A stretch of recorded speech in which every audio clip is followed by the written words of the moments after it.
Bienvenidos a Conversando con el Oficial de Protección, cuarta temporada 2026, donde la protección, la seguridad, la tecnología y la actualidad se juntan para acompañarte en tu día a día. Estás a un paso de transformar tu conocimiento en acción. ¿Estás listo?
¿Qué tal? Muy buenas noches, comenzando el programa 115 de Conversando con el Oficial de Protección. Quiero agradecer y saludar a Edison Cadena, quien es el creador del programa Intercop Internacional.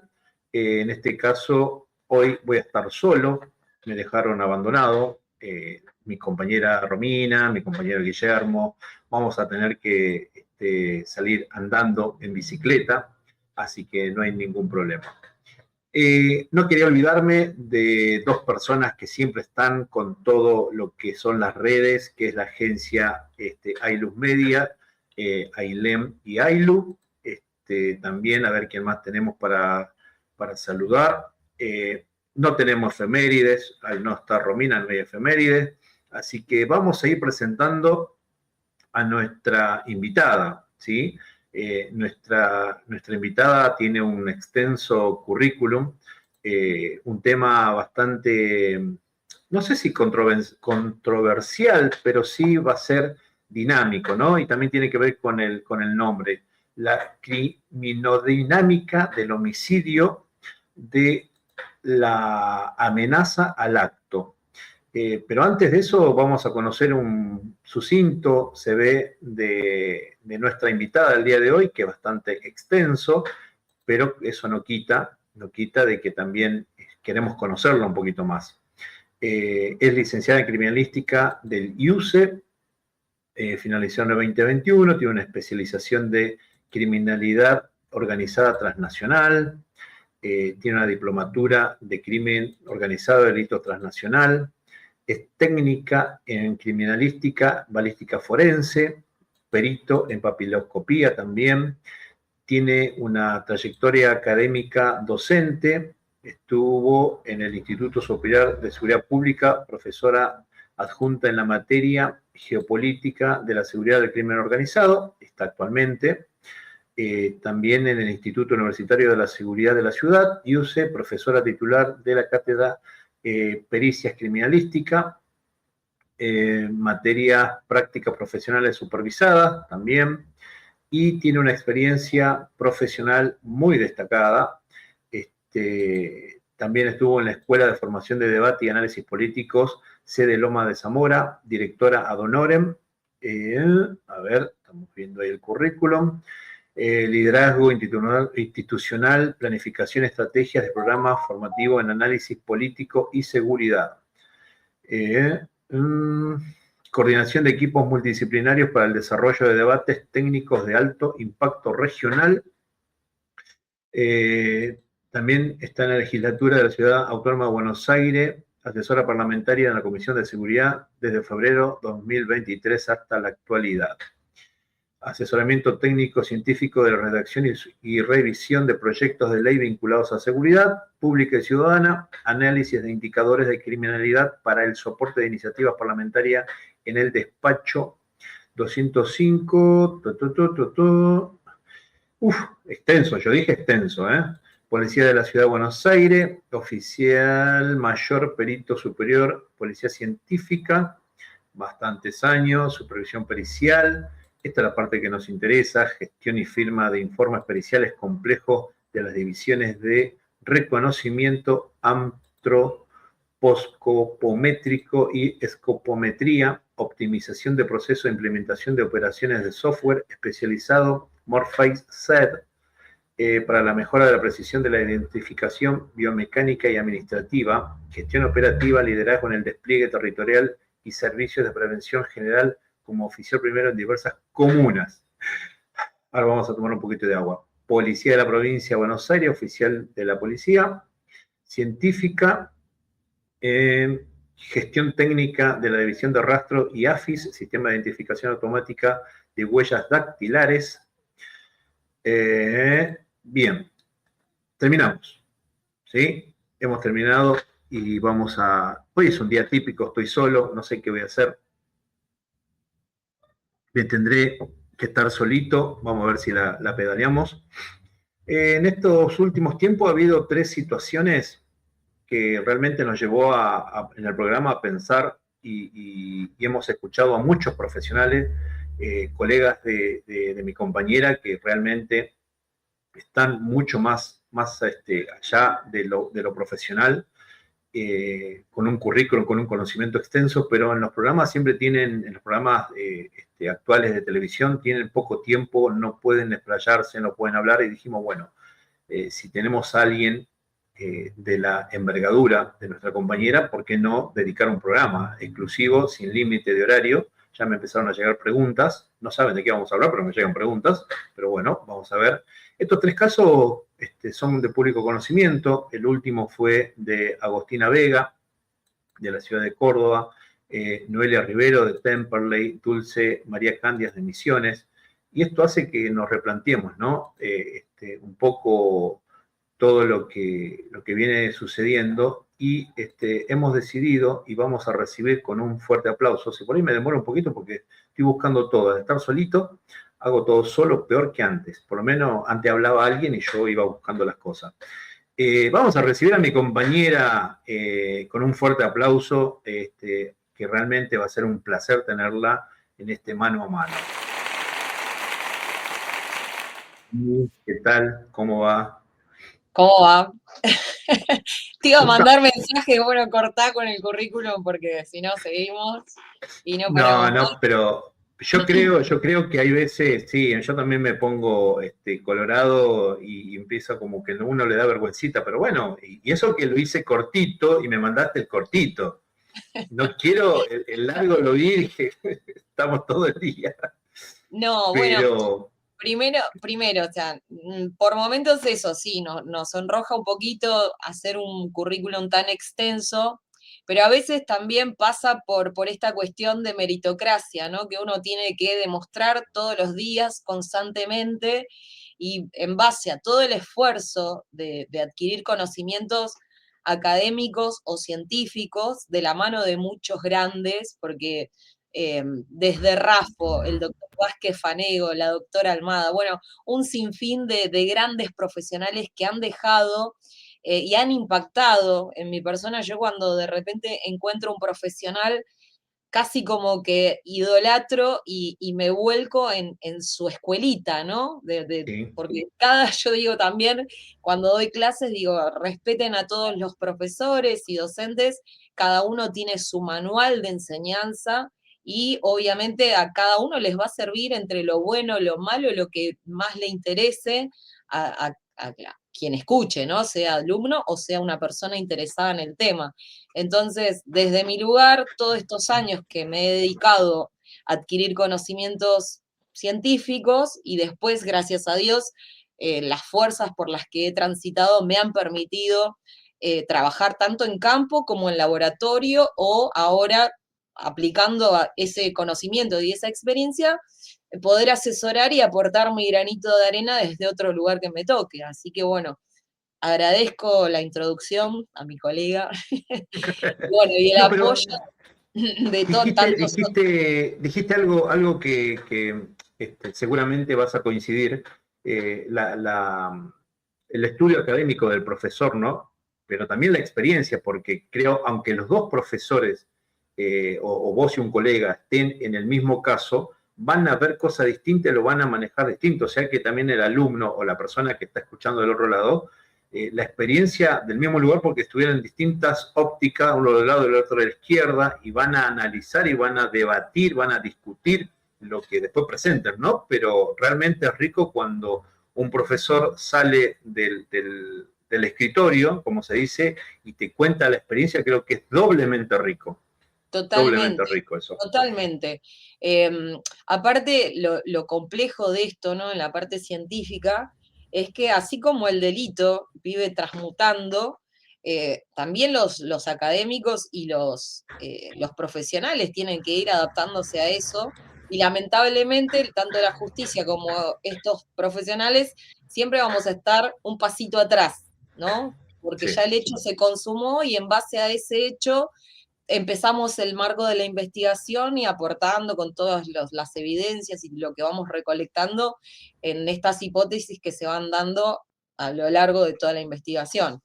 Pero bueno, volviendo al caso, no es lo mismo, por ahí muchos de los que están viendo, que no están abocados a esto, pero sí les ha llamado la atención y en los últimos años vimos que muchas series han tenido dando lugar a estas series de investigación forense. Entonces, ahí van abriéndose muchas carreras en muchas universidades. Es como el auge de la carrera de criminalística y criminología posteriormente, ¿sí? Pero hubo pioneros desde siempre, desde Lockhart, Lombroso, todos con su teoría, y en base a esas teorías se han iniciado como, no sé, grandes planteos o superadores para poder llegar a lo que hoy estamos abocados, sobre todo con la implementación de nuevas tecnologías, que eso es súper importante en los últimos años, que cuando yo inicié todavía teníamos el reproche judicial de que no se aceptaban, por ejemplo, las imágenes digitales, y hoy lo digital y casi abocados a la inteligencia artificial también, entonces ahí como eh, eh, tratar de ir adaptándose a los cambios que se aproximan, que los últimos años se han dado rápidamente. Así que bueno, y acá Bien, estamos. bien. Desde ya que te tengo acá y ya no como una compañera, sino para hacer un ping-pong de una y de vuelta, estamos solos, como decía un conductor, estamos solos en la madrugada, bueno, en el anochecer en este caso. Vamos a la primera pregunta. ¿Cómo se define la criminodinámica del homicidio? Cuando escuché ese nombre, me gustó y te acordás que te dije, me gusta. Vamos por ahí. Sí, es como que lo bautizamos en ese momento, ¿no? Que una nueva propuesta para poder darle a todo este marco, ¿sí? Que se está dando con no fenómenos, porque la verdad que no, esto ha pasado desde siempre, quizás ahora se lo denomina de otra manera en el marco legal, ¿no? Lo que son los femicidios. Entonces, no puntualmente vamos a hablar de ellos, de los casos puntuales que se han dado y que los has mencionado, pero sí una aproximación para definirlo, ¿no? Que esto es como un proceso dinámico en el marco del homicidio, ¿no? De la carátula de homicidio. Es dinámico, es multicausal también, y hay que ver los factores que se van dando en ese proceso hasta que se consuma el hecho, ¿no? De una persona victimario sobre la otra que sería la víctima. Entonces, ¿cómo aparecen esas fases, ¿no? De ideación, de planificación, de preparación? Entonces, ahí es como que tomamos esta forma de nombrarlo, por así decirlo. Bien, bien, buenísimo. Perdón. Y continuando, ¿cuáles serían las tres dimensiones operativas para el análisis riguroso del homicidio? Bueno, ahí lo podríamos clasificar con una fase predelictual, ¿sí? Buscando factores endógenos, haciendo foco en la psicopatología de la persona, del victimario, y factores exógenos, el entorno social o algún tipo de situación en la que se esté viviendo esta persona, este victimario, en una fase predelictual. Y después tenemos las otras dimensiones que hablamos ya propiamente dicho de la fase delictual y el postdelictual. Así que lo estaríamos clasificando en tres fases, ¿no? Bien, bien. ¿Qué fenómeno criminalístico ocurre durante la fase de preparación antes del acto? ¿En qué sentido? A través de la transferencia, por ejemplo, a ver, vamos a llevarlo. Lo que establece, ahí viene la repregunta, ¿no? O no sé si la continuación. Lo que establece el principio de intercambio de local. Exactamente, a eso iba. Bueno, esto es lo que se genera. El principio de Lockhart dice que se deben dar un intercambio entre dos objetos, o si lo llevamos al plano de la escena del crimen, esa transferencia de elementos entre esos dos objetos que que llegan en contacto. Entonces, ahí se ocurre este fenómeno o esta situación de fenómeno criminalístico de lo que planteabas en la pregunta. Bien, bien.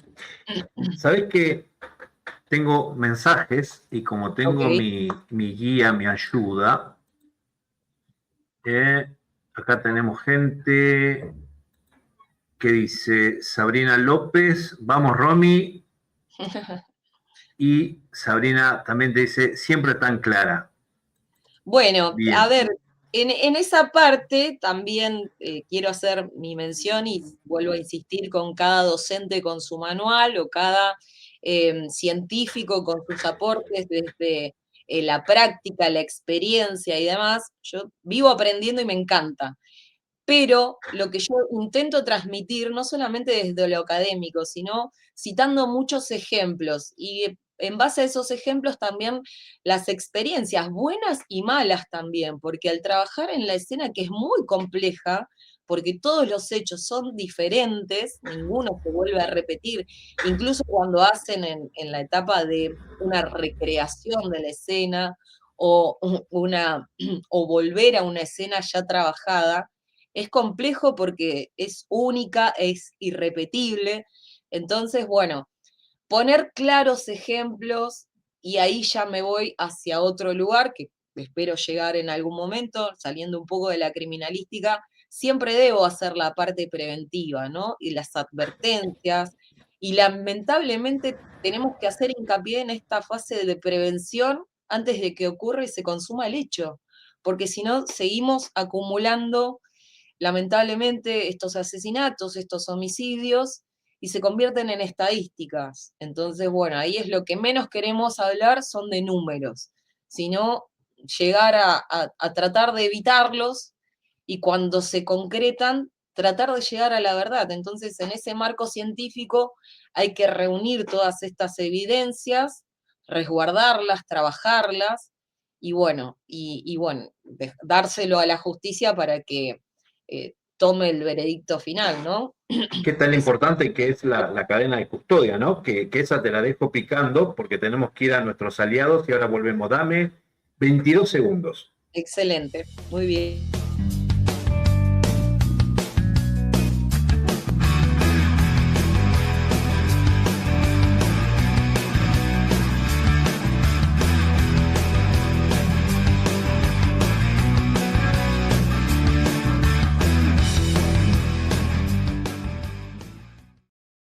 Bueno, hemos vuelto, estamos con Romina Angélica Cortés. Angélica, eso lo tenía ahí, se me pasó de largo y lo tengo acá anotado grande. Bueno, vamos a saludar al director Claudio Alfano de la revista Negocios de Seguridad, también al director Jorge Núñez de AMS Servicios Corporativos, a nuestro asesor en armas, el instructor Walter Imperiale, y también saludamos al licenciado Roberto Ontivero, presidente de APSEC, la Asociación de Profesionales Graduados en Ciencia de Seguridad, que son nuestros aliados estratégicos. Continuando con este ping-pong de preguntas, ¿qué disciplina se encarga de analizar la mecánica de lesiones para reconstruir la posición de las partes? Ok, bueno, científica se caracteriza por ser una de tantas ciencias que la componen, ¿no? Es Ay, ahora no me sale la palabra, quedé tildada. Multidisciplinaria, multidisciplinaria. Multidisciplinaria, ahí está, muy bien, gracias por el aporte. Dentro de todas esas ciencias, obviamente la que se aboca a este estudio sobre el cuerpo es la medicina legal, lo vemos reflejado en el lugar del hecho, cuando hay un cuerpo, y luego, posteriormente, ese cuerpo se traslada a la morgue judicial, donde se realiza otro tipo de estudios y análisis sobre, bueno, obviamente determinar el causal de la muerte, ¿no? Son dos Sí. etapas diferentes, pero bueno, se analiza desde el lugar, primero si hay vínculo con las evidencias que se encuentran también por parte de los otros peritos de las otras especialidades, y en base a ello también lo terminan de confirmar en la morgue judicial mediante la autopsia que se realiza sobre el cuerpo. Bien. Te había dejado una pregunta y tiene que ver con esto que acabas de mencionar, la cadena de custodia. ¿Cuán importante es, no? Muy importante, eso marca una trazabilidad de tiempo de lo que sucede con todas esas evidencias que se van recolectando hasta, bueno, el final de la causa o de la investigación de la causa, ¿no? ¿Qué es lo que pasa con esas evidencias? ¿Quién las custodia? ¿En qué momento fueron recolectadas? ¿Quién se hace responsable? ¿Cómo llegaron esos efectos? ¿En qué condiciones? Es difícil trabajar en el lugar del hecho para cuando uno tiene que preservarlo y esa preservación tiene que estar casi impoluta. Entonces, es difícil, depende del lugar, y ahí podemos pensar, si quieren, podemos pensar bien o pensar mal, de que a veces no se preserve bien porque no están dadas las condiciones, porque por inobservancia, por impericia o por negligencia, o a veces también puede pasar de que se intente modificar o se realice alguna maniobra adrede para contaminar la escena. Entonces, hay un multicausal de estas situaciones que lamentablemente se dan, entonces se pueden perder muchas evidencias, pero de lo que se recolecta se tiene que resguardar y por eso es tan importante la cadena de custodia, saber en manos de quién se levantó, en manos de quién se resguardó, en manos de quién ha transitado y hasta dónde ha llegado, ¿no? Hasta la determinación del juez, qué es lo que ocurre con esas evidencias. Acá hay algo interesante que decía vos, imagínense, pero sin entrar en ningún tipo partidario, vamos al caso mismo que fue de público conocimiento.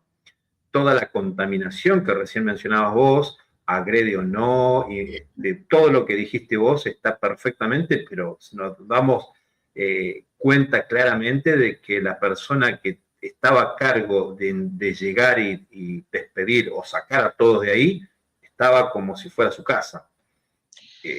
Y ahora se está enfrentando a una cuestión penal por esa mala praxis, podría llamarse, pero nada, o sea, ahí está claramente cómo se contamina un lugar y lo que puede llegar a ser también algo de algunas máximas que decían, el tiempo que pasa, la verdad que huye, ¿no? Creo que es uno de tus preferidos, creo que lo dice Locard también, o sea, Sí, sí, también.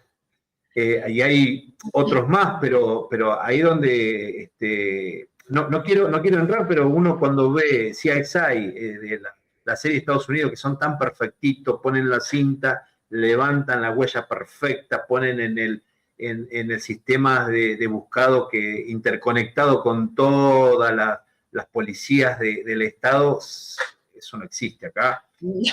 No creo que ya tampoco, pero bueno, pero A ver, uno, la ficción es la ficción y creo que para claro, todos los ámbitos va a ser igual. sí. Eh, sí, por ejemplo, se han sentado precedentes de las labores en distintas científicas, por ejemplo, acá para destacar, Córdoba ha sido uno de los primeros en utilizar el registro en vez de hacerle una planimetría y demás, utilizar el escaneo 3D, implementarlo en su momento, entonces fueron los pioneros. Hoy por hoy Ciudad adquirió una cámara Forenscope donde ya directamente no es tan rudimentario como lo hacían los peritos de antes en aplicar un reactivo pulverulento sobre la superficie para ver si podíamos visualizar los rastros. Bueno, ya con la Forenscope no es necesario la aplicación del reactivo, se ve a través de las imágenes, y de hecho con estas herramientas que tiene la propia cámara se puede también ir mejorando la calidad de la imagen. Así que bueno, muchos avances tecnológicos que hacen bien, pero aclarar que a veces cometen el grave error de decir, no, porque la máquina lo identificó. No, no, no, la máquina por sí sola no identifica a nadie. Sí, tiene que haber un perito, un supervisor, un técnico que también supervise y acompañe lo que realmente trae la máquina, que puede ser por estos algoritmos que marca. Yo me voy al caso de AFIS y en lo particular las impresiones, huellas dactilares Sí. que aparecen, que hay que hacer un cotejo y demás. Bueno, la máquina trae un montón de puntos característicos, ¿sí?, de esa imagen, y tira un estimativo de cuál el perito, además de los elementos en mano, de manera física, también tiene que hacer el análisis comparativo, corregir a la máquina de que esos puntos que traen, no sé si se va entendiendo hasta ahí, pero bueno, Sí, que claramente. corregir a la máquina en caso de que la máquina esté desviándose de algo puntual que nosotros, para los peritos en papiloscopía o identificación física humana, es vital hacer coincidir estos puntos en situación, ubicación y dirección, ¿sí? Eso establece la identidad física humana. Ahora, después hay un montón de sistemas, aparece mucho esto, lo del reconocimiento facial, los comparativos de imágenes.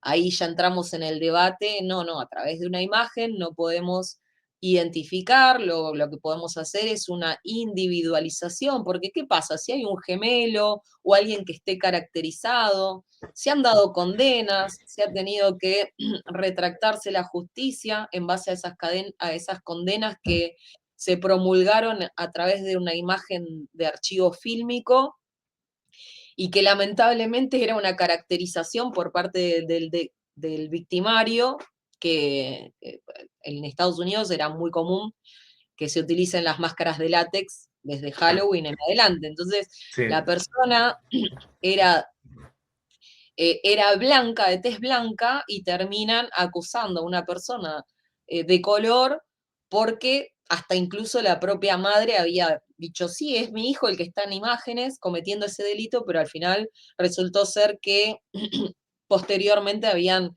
detenido a esta persona que se hacía pasar por una persona de color. Así que, bueno, hay un montón, un sinfín en las cuales uno tiene que tener cuidado con esta implementación de nuevas tecnologías, ¿no? Y ser muy cauteloso a la hora de llegar a la conclusión en un dictamen pericial.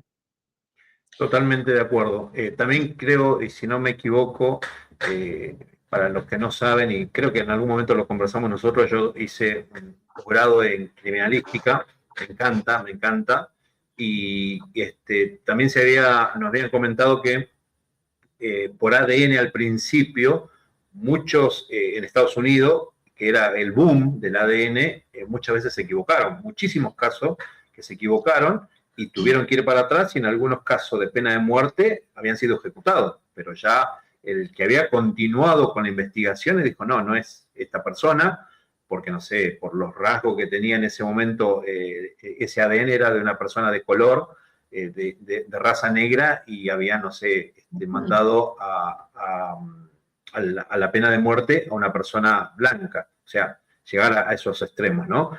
Pero es muy interesante lo que decís, y después vamos a comentar una sorpresita que tenemos. Ahí me llega una pregunta. Perdón, Sí. Voy a remarcar esto en el ADN por esta cuestión. Uh-huh. Nosotros tuvimos un caso puntual, ¿sí? Bien. Justamente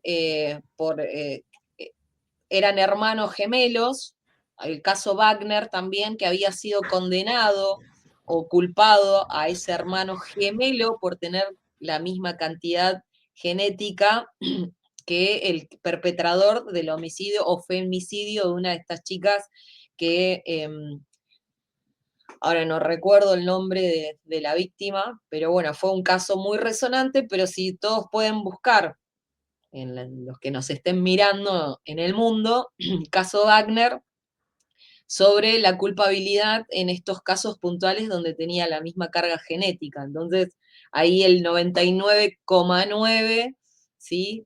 Hay que tener también cierto cuidado o de repente respaldarse con otras evidencias, ¿sí? Para poder arribar a la conclusión que corresponda, ¿no? Por eso hay que tratar de ser completos, metódicos e ilustrados en toda esta preparación de informes o presentación de casos o presentación de evidencias, tratar de abarcar y presentarlo de la forma que corresponde, ¿no? Es lo Sí, que tal cual. trato también de contagiar a los chicos que están aprendiendo en que, bueno, los informes tienen que ser detallados, tienen que estar presentados de determinada manera, porque también, y ahí pasa una cuestión de lógica y de decir cómo uno quiere que trabaje el perito para uno, ¿no? Si nos toca alguna situación en la que estamos pidiendo justicia, verdaderamente queremos a los mejores y que los mejores trabajen en nuestro caso. Sea justicia, sean peritos, sean investigadores, todos tratar de aportar ese granito de arena para que las cosas salgan de la mejor manera posible, ¿no? Tal Favoreciendo, cual. aparte, porque se determina la libertad o la condena de una persona, o sea, no es ninguna liviandad para esto. Tal cual. Ahí me llega una pregunta fuera de programa, por chat. Me dice que lo escuchó varias veces y quiere que se aclare. Mary Go dice, ¿qué diferencias hay en la terminología lugar del hecho y lugar de hallazgo? Vamos a la respuesta cuasi técnica y después demos ejemplo, ¿te parece?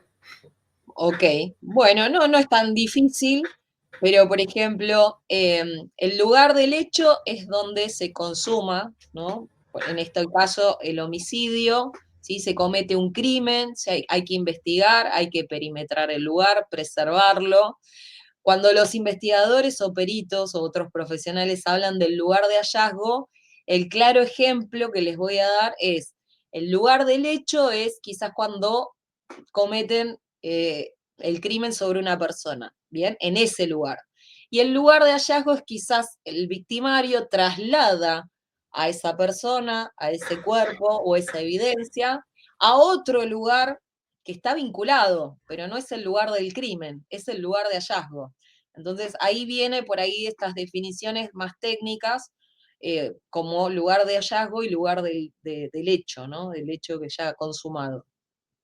Bien, espero que a Marigou le haya quedado claro. Y también una pregunta que me quedó a mí en el tintero con este ida y vuelta en este ping-pong. ¿Qué permite determinar el estudio de la morfología y trayectoria de las manchas de sangre, Romy? Bueno, ahí también hacer el análisis de los patrones semáticos y cuando se investiga también nada hay que darlo por sentado cuando se está trabajando, ¿no? Hay que ser rigurosos, cautelosos a la hora de informar. Creo que lo habíamos visto con Emiliano Zárate anteriormente, esto de la fuga de información. Recuerden que si hay secreto de sumario o hay en el marco de una investigación, no podemos darnos el lujo de filtrar información mientras se está investigando, ¿sí? Porque primero, que esto resuena en todos los medios y cada uno va a tener su propia conjetura, que no son las hipótesis que mantienen los investigadores a la hora de también llevarlas hacia la justicia, ¿no? Eh, entonces, por ejemplo, la fase de manchas hemáticas o presunto tejido hemático en el lugar del hecho, porque no lo damos por sentado, porque podría ser pintura, podría ser otra cosa. Entonces, bueno, presunto tejido hemático en el lugar del hecho. Después, el análisis sobre esas manchas hemáticas pueden determinar si hubo una acción violenta, la distancia que hubo desde el victimario, la víctima, la morfología que tiene esa mancha, el direccionamiento. Entonces, todos esos aportes se hacen en ese tipo de estudio, ¿no? Que obviamente tiene que estar registrado bajo fotografía, bajo medición, referencia métrica y una videofilmación también. ¿Cambia en algo llegar al lugar del hecho o al lugar de traslado donde está la víctima, hacer ese levantamiento de la parte de todo lo que es la parte hemática, y en el traslado en el tiempo que se empieza a secar para luego después analizarla? ¿Se entiende la pregunta? ¿No tiene que llevar algún conservante, algo de frío, No, no, algo no. por el estilo? Para este ¿No? tipo de muestras no. De hecho, tienen que tratar de no humedecerlas demasiado, porque depende cómo encuentre esos, Sí, este presunto tejido hemático en el lugar, es la sí, forma en que yo la voy a recolectar, ¿no? Si está muy seco, se lo raspará un poquito. Si está medio seco o medio húmedo, se utilizará una gasa estéril también con un poco de solución fisiológica o algunos levantadores específicos que hay. Digo esto porque podemos tener muchísimos recursos y a veces nada de recursos. Entonces a sí, veces puede pasar esto de que los peritos trabajan con lo que tienen, ¿no? sí, Entonces sí, no sí. son grandes elementos, grandes aportes, se tiene tratando de hacerlo mejor, siempre con el mismo compromiso, pero tratando de hacerlo mejor con lo que se tiene. Así que, y bueno, y si es demasiada la cantidad de tejido que encontramos, bueno, no empapar demasiado esa gasa estéril porque debería secarse, porque se imaginan que, y obvio también el modo de recolección tiene que hacerse dentro de un contenedor adecuado. Esto sea un sobre de papel, no en bolsas, porque si encima está muy húmeda, ese tejido se va a degradar, se va a descomponer, es como más factible que arruine esa muestra levantada. Así que en el caso de sangre o presunto tejido hemático. Ahora, después la recolección de de otras evidencias o muestras físicas se van a recolectar de otra manera, quizás las muestras para ADN, si es presunto o saliva o semen o alguna otra orina, materia fecal, bueno, todo eso va a tener su propia forma de recolección. Bien, bien.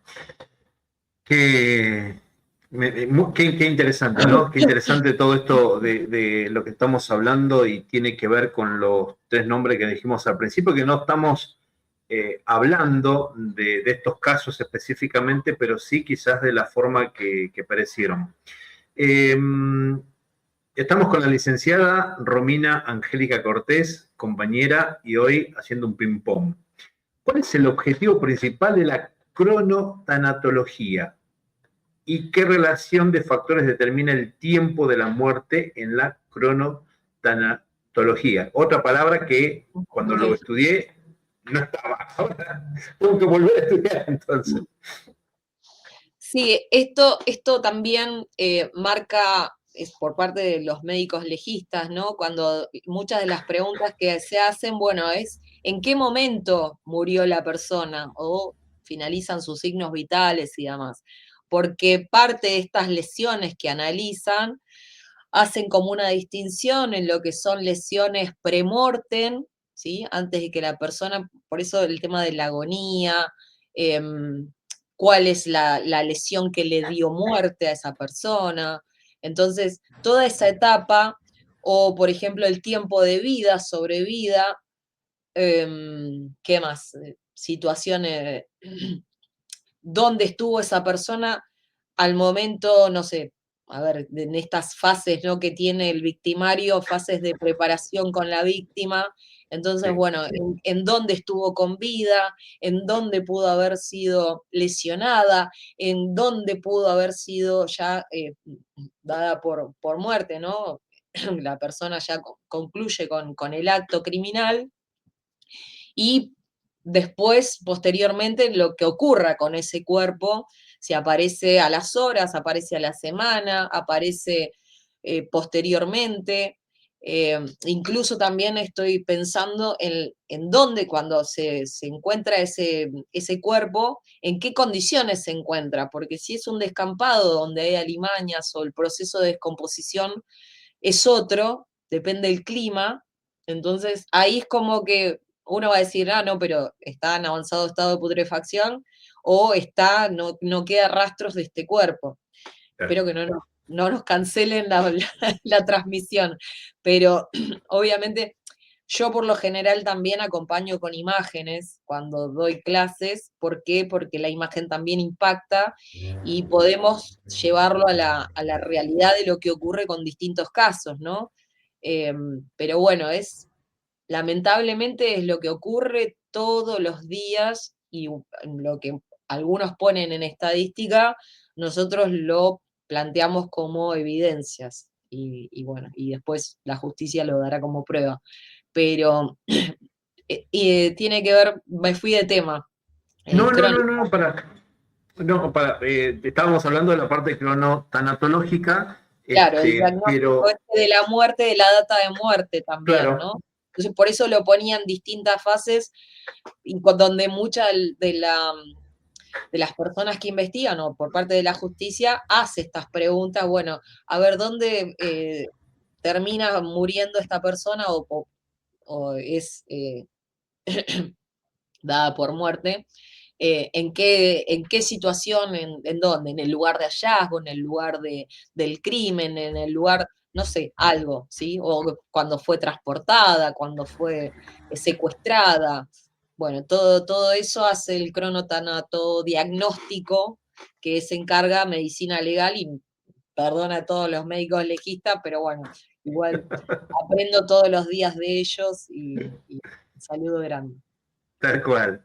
¿Y qué método se utiliza para decodificar la información técnica de la escena tras el evento? Bueno, ahí ya estaríamos hablando de las hipótesis, y en cuanto a lo que uno recolecta como evidencia y trabaja en los laboratorios correspondientes, bueno, llega a la conclusión final, se lo aporta a los investigadores, que ellos generan estas hipótesis de lo que pudo haber ocurrido, y en base a eso también otros profesionales estarían analizando el comportamiento del victimario post-evento, ¿no? ¿Qué es lo que hizo luego del evento? Entonces ahí es como que termina trabajando, por eso digo que es multidisciplinario, porque uno tiene que tratar de trabajar con otros colegas de la misma manera, eh, como cuando lo hace con sus pares, pero también es difícil hacer Ahí una entraría el psicólogo o el criminólogo en este caso. Exacto, Bien, exacto, también, sí. Desde ya que sí, porque ellos hacen el análisis, la psiquiatría forense, la sí. psicología forense, los criminólogos, bueno, estos perfiles, estos comportamientos, estos indicios que dan estas personas que están afectadas psicopatológicamente, bueno, dan este tipo de resultados, ¿sí? Y bueno, y en base a todo eso, más toda la información que se ha recolectado, van a llevar, y en el caso de la justicia, interpreto que también va a ser una persona punible o no punible, Tal cual. de acuerdo a nuestro marco de ley o normativas que hay en tanto salud mental como la parte criminal y penal. Tal cual. ¿Me das 23 segundos? Así de paso relajamos un poco la garganta, que estás un poquito ahí con la garganta un poco Gracias. delicada, ¿eh? Dame 23 segundos.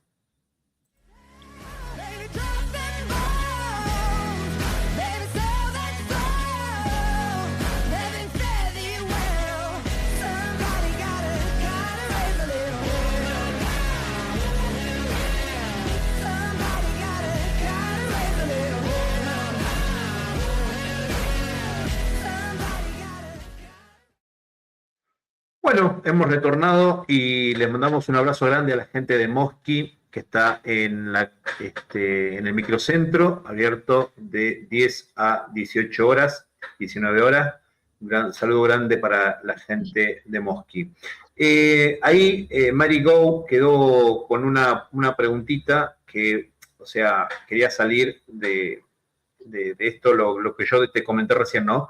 Te digo, ahí actúan los criminólogos y me dice, pero no es lo mismo que el criminalístico. Asocian esto y quién mejor que una profesional del tema para que lo explique, ¿no? Porque yo ya lo sé, pero quiero que se lo digas a ella y el público que por ahí se está sumando o lo va a escuchar mañana y no es del palo de lo que estamos hablando. Súper comprensible y entendible por la gente que le encanta la materia, le encanta y le fascina porque viene esa curiosidad. ¿Quién no es curioso, no? ¿Quiénes fueron los primeros recolectores de evidencia? Las madres guardando un mechón de pelo, un diente, el ombligo del recién nacido. Entonces, son las primeras investigadoras y recolectoras desde el marco de la evidencia, ¿no? Si vamos al caso. Pero bueno, mucha gente que se acerca o chicos que a veces están dentro del secundario y me plantean de seguir la carrera en criminalística porque les gusta cómo se dan los crímenes y demás. Bueno, partamos ahí, hacemos un parate. Ahí es cuando decimos que la criminalística es el conjunto de ciencias multidisciplinario, donde interviene la balística forense, la papiloscopía, la documentología, entonces distintas especialidades que hacen a las preguntas en el marco de la justicia de la ley. Entonces, ¿cómo se dieron los hechos? Qué ha pasado en el lugar. Ahora, la pregunta del por qué, haciendo el análisis entre el victimario, la víctima y todo el entorno o la situación social, eso ya lo va a encarar el criminólogo, ¿sí? El que hace una perfilación criminal, ¿sí? Entonces va a analizar al victimario, perdón, al perpetrador, pero también tiene que analizar la situación de la víctima y el entorno en donde se está dando este contexto. Así que esa es la gran diferencia. Uno se aboca a la ciencia y el otro, bueno, el comportamiento de estos tres factores o tres elementos que es víctima, victimario y entorno, de por qué Sería, suceden las cosas. desde el momento del hecho, el criminólogo estudia el antes y la criminalística el después.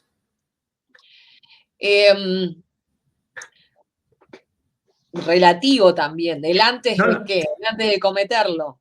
Sí, o sea, claro, seguramente va a ser un análisis de toda su génesis, de cómo claro, ha sido en su exactamente. infancia, o sea, muchos de los psicópatas, sociópatas, tienen mucho que ver con su contexto social, su infancia, casi que muchos afirman que determina a la persona en que se va a convertir, otros caen en el nació así o se hace por la sociedad misma. Entonces, bueno, empiezan estos debates dentro del aspecto criminológico, que estamos muy lejos de lo que planteaba César Lombroso en las características fisonómicas. Entonces ahí no, ya nos alejamos un poquito más y estamos hoy analizando otras cosas que, bueno, que se van también modificando y ahora, bueno, entraremos. ¿Qué queda?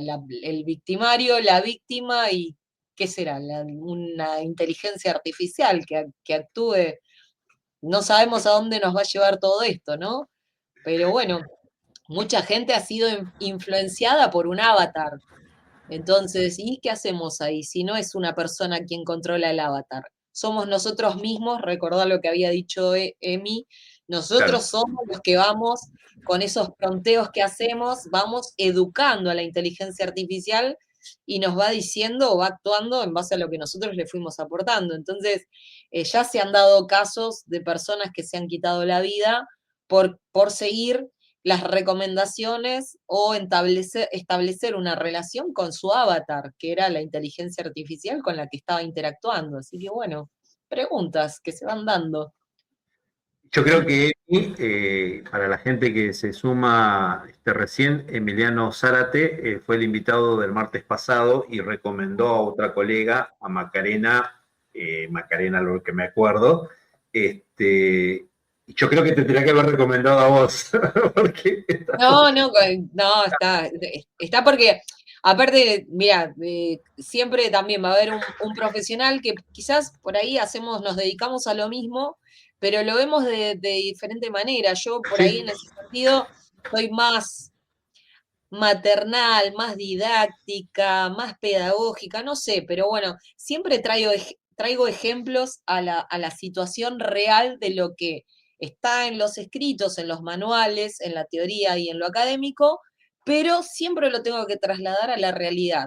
La realidad claro, de lo que vivimos ahora, la realidad de lo que se vivió en el siglo pasado o lo que había en su momento, porque recuerden esto, o sea, hasta hace un par de años, cuando yo me inicié a los 20 y algo, eh, apenas estaba tratando de tomar a a la imagen digital como parte de la prueba. Si claro. no, se tenían que seguir utilizando las cámaras analógicas con el rollito, el revelado fotográfico y demás. Y hoy por hoy ya tenemos la tecnología implementada que se van dando ciertos precedentes a la hora de implementación o aportes desde la informática forense, ¿no? ¿Qué pasa con esas imágenes? ¿Es válido o no es válido las aplicaciones? ¿Cómo llegan estas imágenes? ¿Qué tanto se pueden manipular, modificar, esto, lo otro? Y bueno, se ¿Y van qué, dando estos cambios. y qué cuán Ujú. importante es también cuando va el fotógrafo, que por ahí calculo que todo el equipo que va a trabajar en una escena del hecho tiene que sacar bien la foto porque también lo que hablábamos que es única y repetible, en esa foto que saca tiene que tener la luz o tiene que estar enfocando a ese lugar para después poder analizar, ¿no? Que Por si se supuesto. equivoca, pone el dedo o la luz le juega una mala pasada, se ve oscuro y no se puede determinar en esa investigación que después tiene que continuar, ¿no? En los escritorios y en todo lo que conlleva la investigación. Claro, bueno, ahí también hay protocolos de fotografía, están las normas ICAO, el mismo protocolo que desarrolló Ciudad también, para que se tomen buenas imágenes, porque justamente si ya no utilizamos las cámaras analógicas, que poníamos el rollo y de todas las fotos nos salían tres bien, ahora que tenemos la tecnología digital, donde podemos hacer muchas más llenar una memoria con imágenes digitales, bueno, mínimamente hay que sacarlas como corresponde. Por eso la implementación de estas normativas para poder tomar una fotografía como corresponde, ¿no? Dentro de las normas o parámetros que indica ese protocolo. Así que es muy importante que se tengan las imágenes. Digo, de lo general a lo particular. Sacamos de lo general a lo particular. No nos cuesta nada tener una memoria llena y hacemos el frente del lugar, un 360, de arriba hacia abajo, de derecha a izquierda, de lo amplio hacia lo más particular y puntilloso, meticuloso, lo que sea, siempre con un patrón de referencia métrica, ¿sí? O indicando qué tipo de tamaño. Si no lo tenemos, bueno, poner un elemento para tener una referencia estándar, cosas que se van dando a medida que uno también va experimentando, ¿no? De acuerdo a los recursos que se tenga. Pero sí, Sí, hoy por sí. hoy, si ya que tenemos las cosas, bueno, tratamos de hacerlas bien. Tal cual. Y continuando que ya pasaron, mira lo que es la charla, ¿no? 55 minutos. Y Wow. me empezaron a llegar preguntas acá de algunos conocidos tuyos, que después te voy a decir, me dice, no me nombres porque se va a poner nerviosa. Me dice, ¿qué busca el investigador al seguir estrictamente la metodología de análisis de la escena? Bueno, primero que en esa trazabilidad de hechos, de sucesos y de lo que yo voy recolectando, también se mantenga un orden, ¿no? Por eso el tema de la metodología, mantener un orden de lo que se está haciendo, de lo que se está recolectando, y créanme que cuando hay una situación compleja, donde hay un intercambio, por ejemplo, en los enfrentamientos armados, se imaginarán la cantidad de disparos que pueden haber entre varios interventores, ¿no? Sí. Entonces, con una banda delictiva y repele la agresión, el personal, bueno, ahí empieza la balacera de disparos, donde hay que, primero, el perímetro va a ser mucho más amplio que en un lugar cerrado. Por eso también los criminalistas hablan de estos lugares. ¿Qué tipo de lugar tenemos? ¿Sí? Entonces, antes de llegar y arribar al lugar del hecho, vamos a tener que plantearnos o buscar esa información. Bueno, ¿qué tipo de lugar es? ¿Es un lugar cerrado? ¿Es un lugar abierto? ¿Es un lugar mixto? Mixto quiere decir que, por ejemplo, una casa más un vehículo o el interior del vehículo, porque también se hace mucho peritaje sobre los vehículos, tanto exterior como interior. Si es un lugar abierto, ¿qué tan abierto? ¿Es un descampado? ¿Es un campo? ¿Es una intersección? ¿Sí? Por donde se dan los accidentes viales. Entonces, hay que tener en cuenta eso para, aparte, ¿sí? Porque esta inmediatez cuando hablamos de la regla de Lockhart, el tiempo que pasa es la verdad que huye, tampoco en esa desesperación por querer arribar a tiempo, nos terminamos olvidando de la mitad de las cosas que necesitamos por desconocer qué es lo que necesitamos para trabajar, ¿no? ¿Qué tenemos que llevar? ¿Qué no nos tiene que faltar?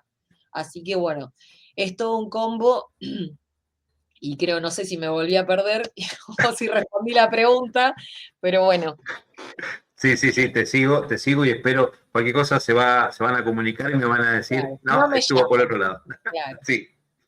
Mira, acá hay una pregunta que me hace otro colega que dice, para padres, ¿qué significa que la familia sea el primer escudo?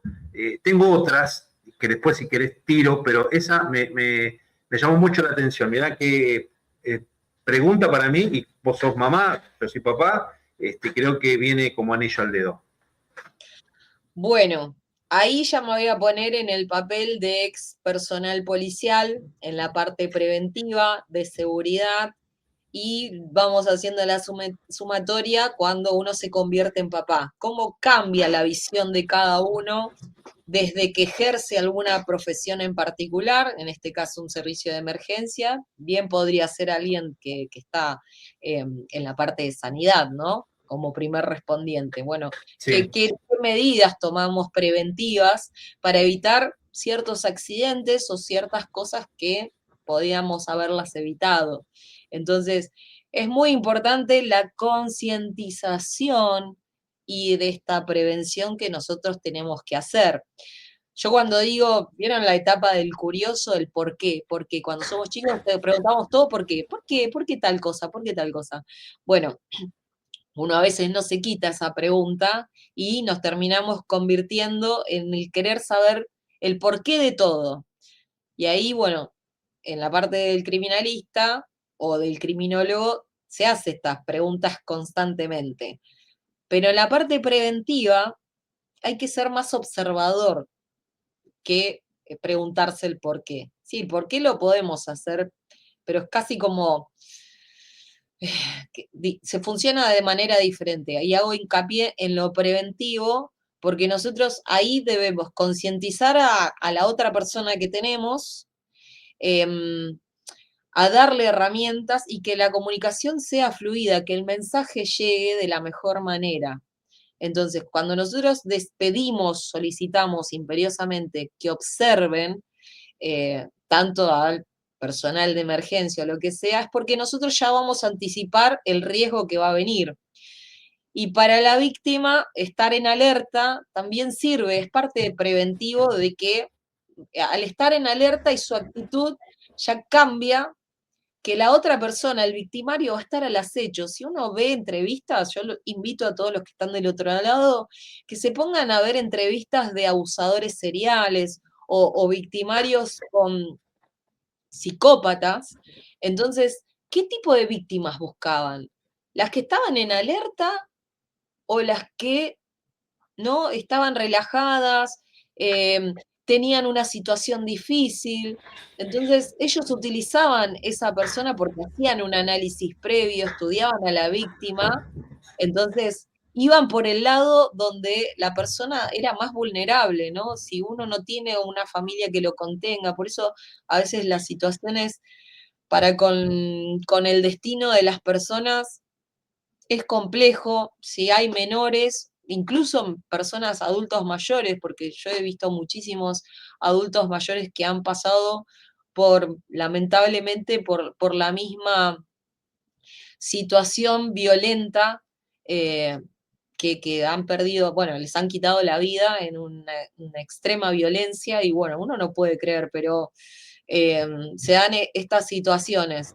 Entonces, en la parte preventiva, como papás, bueno, hay que tener una comunicación fluida, no mentirle, no engañar a los chicos, porque ocultarle cosas, porque es lo peor que podemos hacer, porque los chicos con la tecnología acceden mucho más rápido que nosotros en su momento, cuando eran temas tabú, teníamos que andar consiguiendo la información por otra persona que nos comente, y quizás no están tan en lo cierto, porque los cuerpos son diferentes, porque las situaciones son diferentes, entre las vivencias son diferentes, pero bueno, como padres hay que estar en alerta, no minimizar nada, no decir, ay, qué exagerado, no. Entonces, lo que podemos hacer es tener primero una comunicación y una relación fluida. Por eso yo también a muchos de los padres sugiero, bueno, pongan atención cada vez que van a retirar a sus hijos del colegio, de algún club donde hacen actividades, o de alguna casa donde fueron de visita, cuando se encuentran, ver esa cara, esa expresión o microexpresiones que tiene la persona. Y ahí automáticamente ya conocemos. ¿Qué pasó? Decimos. Y van Claro. a decir, no, nada, nada. Al principio por ahí se cierran de que no nos van a contar, pero ya iniciamos esa pregunta, porque vimos la expresión, esos 5 minutos, que no, si nosotros no retiramos o no prestamos atención a esos 5 minutos, quizás la criatura o no nos van a contar. Entonces, o porque ya pasó, o por miedo, por vergüenza, por algo ya no nos van a querer contar. Y lo van a mantener en secreto. Y ese secreto que ellos guardan, justamente es el victimario el que va a aprovechar ese secreto, esa complicidad. Bueno, contame a mí ya que no le podés contar a tus padres. Yo voy a Claro. ser tu amigo. Y ahí lo va llevando por ese camino oscuro que lamentablemente siempre termina con el propósito de la víctima, del victimario, Del de victimario, sí. darle algún daño. Sí, sí. Y llevando un poquito lo que estamos acá conversando, ¿no? De qué significaría la familia, que es el primer escudo que acabas de terminar de decir. En el ámbito adolescente, la parte de la señal digital indica una fase inicial en el proceso criminal. Ahí, ¿cómo debería estar los papás, ¿no? Atento, porque es más difícil, porque por ahí el tema de que estás invadiendo mi intimidad, que así como recién mencionábamos que nosotros antes para saber algo de algún tema tabú teníamos que ir a preguntar y preguntar, preguntar, ahora hacen un clic y ya lo tienen, la información. Ahora también hay chicos que leen todo esto, que te responden y que no me puedes levantar la mano porque te puedo denunciar. Bueno, también se van para el otro extremo. Volviendo para acá y a la pregunta específica, ¿qué señal digital indica que hay una fase inicial en un proceso criminal para vos? A ver, yo creo que también lo habíamos hablado con Emiliano Zárate, así que invito a mirar la entrevista anterior, pero hablábamos con estos cuidados o la falta de límites por parte de los adultos, ¿no? Falta de límites en la crianza o en esta parte de poner límites ante la tecnología o el uso de la tecnología, ¿sí? Porque decimos, bueno, no es para tanto, o para sacarnos un poco a la insistencia de los menores, eh, le otorgamos la tecnología y encima tecnología superadora, ¿no? Porque a veces la exigencia de los chicos es, no quiero tal marca, necesito la Pro Max por B no sé cuánto. Entonces, cuanto más consentimos, lo que pasa es que en la etapa de la adolescencia ya ahí entran otros factores físicos, hormonales de los chicos, en el desafío con la autoridad. Entonces, si ya no pusimos límites antes, es complejo tener que luchar y los chicos, cuanto más les prohibimos de grandes en esa preadolescencia, adolescencia, más van a generar el contraataque con la figura de la autoridad. Entonces ahí hay que tener un poquito de cuidado y si no confían en nosotros, bueno, tratar de investigar un poquito más. Yo no digo romper toda la privacidad del menor, pero sí estar un poquito más en alerta, vigilando, supervisando, haciendo un poquito de énfasis en el entorno con el que está compartiendo, ¿sí? O bien, bueno, indagar un poquito, porque a veces también nuestra ignorancia como padres con la tecnología, yo por ejemplo no manejo videojuegos para nada, pero sé que hay riesgos en cuanto a introducir a los menores en estos juegos virtuales. Entonces, conozco muy bien que eso se da, la captación de menores siempre justamente arrancan desde ahí, y obviamente el victimario va a tener su propósito, engañar al menor para cualquier tipo de fines. Y esto les digo, abusos sexuales, extorsión, ludopatía, atentados, bueno, desafíos que terminan, ya lo hemos visto con los retos virales con el licenciado Emiliano Zárate. Entonces, bueno, ahí hay que tratar de negociar en esa situación, ¿no? De que si de repente la comunicación fluida y nuestra llegada con los adolescentes se tiene que dar casi de manera natural, y si no, bueno, vamos a tener que poner un poquito más de énfasis y atención, a veces no tanto en ellos, es el entorno que lleva, ¿sí? Porque a veces uno actúa de buena fe, tanto padres como hijos, y después nos terminamos enterando que por el entorno termina contaminando o poniendo en riesgo a nuestro propio hijo. Y bueno, qué sé yo, ahí es complejo también, pero tratamos de abarcar todos los rincones posibles para resguardarlos. Ahora bien, los queremos resguardar en una cajita de cristal, pero no por eso no le podemos brindar herramientas para que ellos sean autosuficientes o sobrevivan a cualquier situación de bullying, de agresión, de acoso, lo que sea, prepararlos de alguna manera.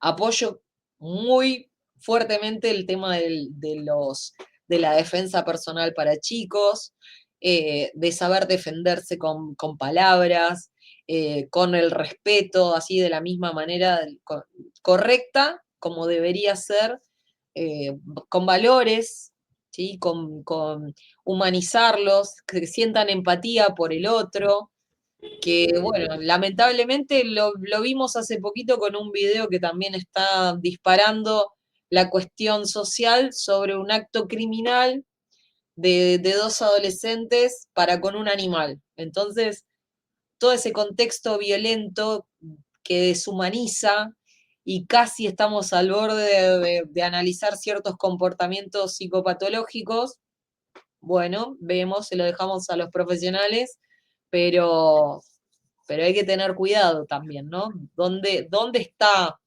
esos límites? ¿Dónde trascienden y de un acto que creen que no pasa nada, no lo exageremos, hasta que se convierte realmente en un acto criminal? Y bueno, hay que ser, después hay que asumir las consecuencias para menores y para padres, ¿no? Ahí lo venimos nombrando mucho a Emiliano. Seguramente le debe estar ardiendo las orejitas, pero bueno, es porque nos estamos trayendo a esta charla. ¿Te acordás también que uno le pregunta, o si le preguntamos a nuestro hijo, y si no lo hacemos, comenzar a hacerlo, cómo estuvo tu día, qué pasó, qué se puede contar? Y después dijo la última, ¿cómo estuvo tu día digital? O sea, Totalmente. qué es lo que pasó también, ¿no? En eso que uno lo lleva tan, por ahí inocentemente, y por ahí termina dando la tecla, no, alguien me contó esto, alguien me preguntó esto, y ahí como que ya se, epa, lo toma ella o él lo toma normal, y a nosotros se nos disparan las alertas, volviendo a lo que hablamos recién, ¿no? La parte del escudo, el primer escudo, estamos ahí atentos. Cuando sale de un lugar, mirarlo, semblantearlo, lo que sería en la parte policial, decir, tiene algo, le preguntás, y ahí cuando lo ves distinto, donde ya empezás a levantar esas alertas para después ayudarlo y contenerlo, ¿no? Que es lo que se necesita, porque también vos decías, ¿dónde lo vamos a poner en una cajita de cristal? Y hay momentos que no estamos, no podemos estar. Y No, pueden no, suceder cosas. y aunque estemos en el mismo espacio físico, También, también sí, la atracción virtual genera esto, genera ludopatía, genera acoso virtual, genera un montón de cosas que nosotros no estamos en el mismo lugar, pero no estamos pendientes de lo que está pasando en ese contexto. Entonces, tal cual. es difícil. Tal cual. Bueno, colega, amiga, compañera, de todo, un poco, hemos llegado, al fin, quedan un montón de preguntas, pero a raíz de esto, quería avisarle a la teleaudiencia, a nuestros seguidores, que vamos a empezar a poner un segmento. Tenemos esa sorpresa.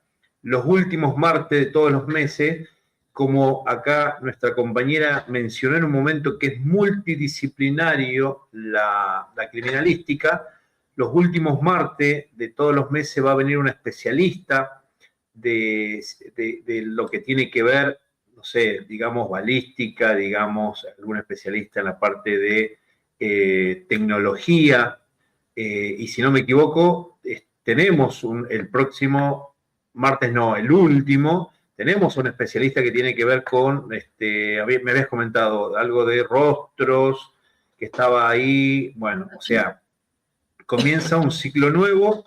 Yo creo que tenemos muchos profesionales y la criminalística tiene infinidad que podemos llegar a charlar, tanto en la parte técnica, como lo hizo recién nuestra colega, para luego ponerlo en el día a día, ¿no? Que es lo más importante para que nuestro televidente, nuestros seguidores que nos siguen con este tema de seguridad y todo lo que abarca alrededor de la seguridad, también se ayornen un poco.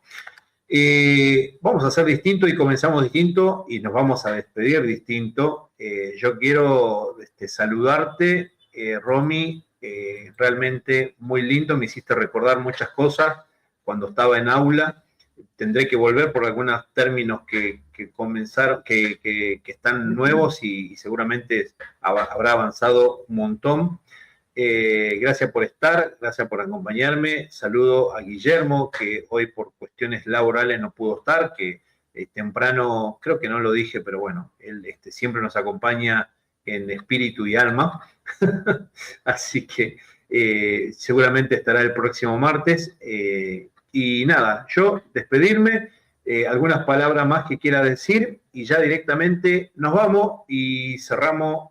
Y si querés decir algo del cierre, dilo tranquilamente, pero cuando te despedís vos, nos despedimos todos ya. No, bueno, saludar a todos los que han sido nuestros docentes, compañeros, colegas. Ojalá que se les reconozca todo el tiempo los grandes aportes que han hecho para el ámbito de la criminalística, desde el ámbito profesional, académico y demás. Yo sigo teniendo el honor de seguir compartiendo o seguir aprendiendo de todos ellos y incluso también de los alumnos, ¿no? Cuando plantean estas cuestionamientos o nuevas preguntas que se van dando en el marco de la investigación o cómo va mutando el crimen. Así que bueno, yo agradezco a la audiencia, a los fanáticos de esta hermosa carrera y disciplina. Así que bueno, los invito a seguir adentrándonos, no tanto en el morbo, sino en la parte académica. Yo entiendo que somos un poquito morbosos en esas situaciones, cuando la gente viene, ay, a mí me encanta. No, bueno, lo que pasa es que también a veces toda esa acumulación de imágenes fuertes, yo digo, vuelvo a traer lo mismo, a veces pongo ejemplos muy fuertes y es la realidad que nos toca. Lamentablemente hay profesionales que tienen que hacerlo o están para eso, se han preparado para eso, tanto los médicos legistas realizando una autopsia de todo tipo, niños, ancianos, mujeres, hombres, de manera violenta, de manera accidental, incluso conocidos, familiares, ¿no? Donde uno tiene que dejar un poco las emociones de lado y tratar de hacer lo que corresponde de manera completa, metódica e ilustrada. Así que bueno, agradezco su empatía dentro de todo ese profesionalismo que aplican con el conocimiento técnico-científico. Así que bueno, gracias a los seguidores y bueno, quedo a disposición de todos los presentes para cualquier consulta. Perfecto, Romy, agradecemos a todos, así que como dije, la que cerraba era ella, así que chao gente, nos vemos el próximo martes con otro Conversando con el Oficial de Protección. Chao, hasta luego.